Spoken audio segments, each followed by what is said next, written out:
नमस्कार बंधुरा शिखा सोम चैनेले तुम्हारे सबाइके स्वागत जानाई। आशा करी सबाई भालो एवं सुस्थ आछो। आमी आजके सम्पूर्ण निरामिषभावे एकटा सोयाबड़िर कोफ्ताकारी करे देखाबो। आशा करी रेसिपिटा तुम्हादेर भालो लागबे।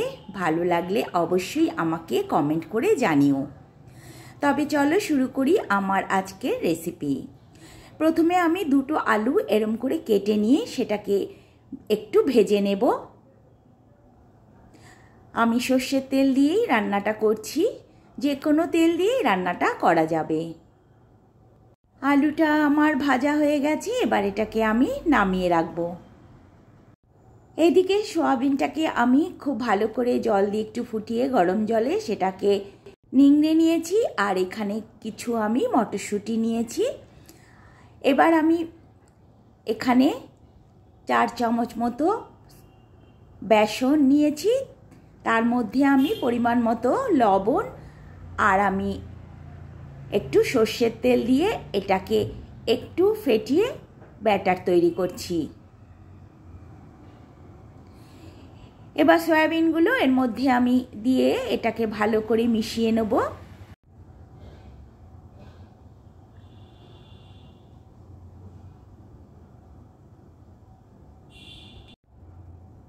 এটাকে মিশিয়ে আমি 10 মিনিটের জন্য রেখে দিচ্ছি।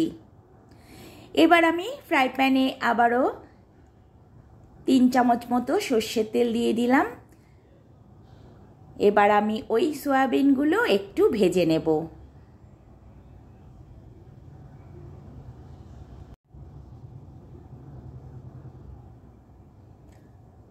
সয়াবিনগুলো আমি ভালো করে ভেজে নিয়েছি। এবার এটাকেও আমি নামিয়ে রাখব।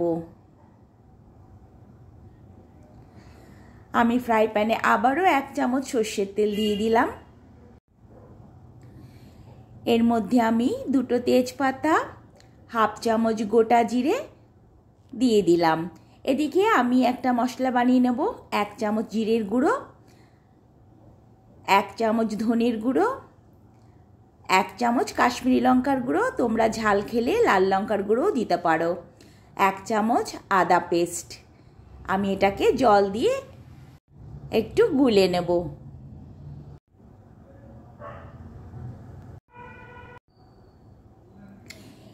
এটা একটু ভাজা হয়ে গেছে। এবার ওই মশলাটা আমি এর মধ্যে দিয়ে দিলাম।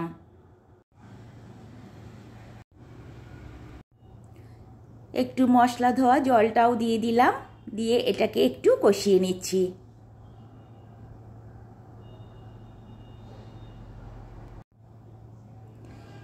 এবার এর মধ্যে আমি একটা টমেটো কেটে নিয়েছি কুচি করে, সেটাও দিয়ে দিচ্ছি।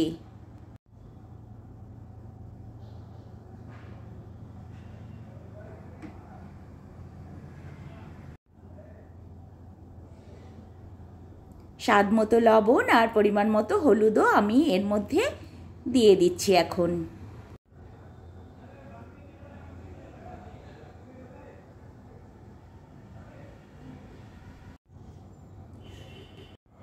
হাফ চামচ গোলমরিচের গুঁড়ো আমি এর মধ্যে দিয়ে দিলাম, দিয়ে এটাকে ভালো করে আমি একটু কষিয়ে নিচ্ছি।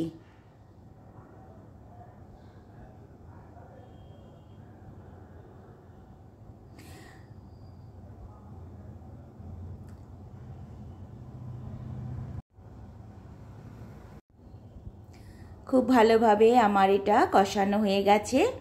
এবার আমি আলুগুলো এর মধ্যে দিয়ে দিলাম, দিয়ে আলুর সাথে মশলাটাকে ভালো করে আমি আরেকটু মিশিয়ে নেব।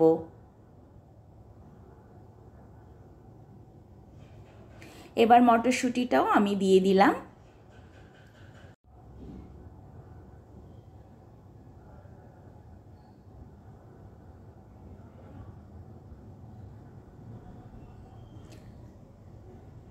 খুব ভালোভাবে মশলার সাথে মটরশুঁটি আলু আমি মিশিয়ে নিয়ে একটু কষিয়ে নিলাম। এবার আমি জল দিয়ে দিচ্ছি।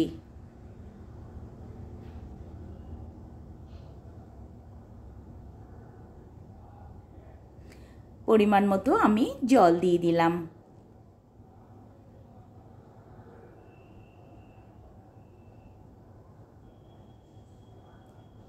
এবার আমি এর মধ্যে একটু মিষ্টি দিয়ে দিলাম, আমি এটা ব্রাউন সুগার দিলাম। তোমরা যে কোনো মিষ্টি দিতে পারবে, চিনি বা গুড় যেটা খুশি তোমরা দিতে পারো। এবার এটাকে আমি একটু ঢেকে দিচ্ছি জাল ওঠার জন্য। 1 মিনিট মতো আমি ঢেকে দিয়ে আমি এটাকে তুললাম। এবার আমি সয়াবিনগুলো এর মধ্যে দিয়ে দিচ্ছি।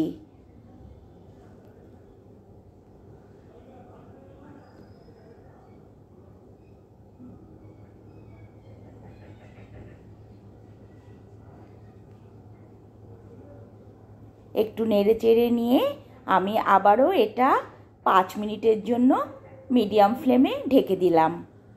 5 মিনিট বাদে আমি ফিরে এলাম। আমার এটা অলমোস্ট রেডি।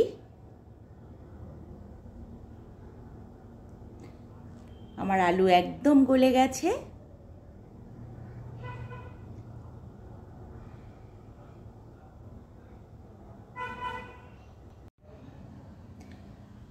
এবার নামানোর আগে আমি একটু গরম মশলা ছড়িয়ে দিলাম।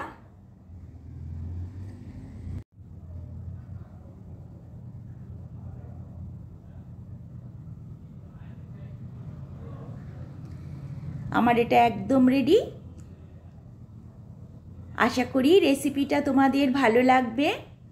ভালো লাগলে অবশ্যই আমাকে কমেন্টে জানাবে। আর নিরামিষ দিনে অবশ্যই এরকম একটা রেসিপি বানিয়ে সবাইকে পরিবেশন করো। সবাই তোমার খুব প্রশংসাই করবে।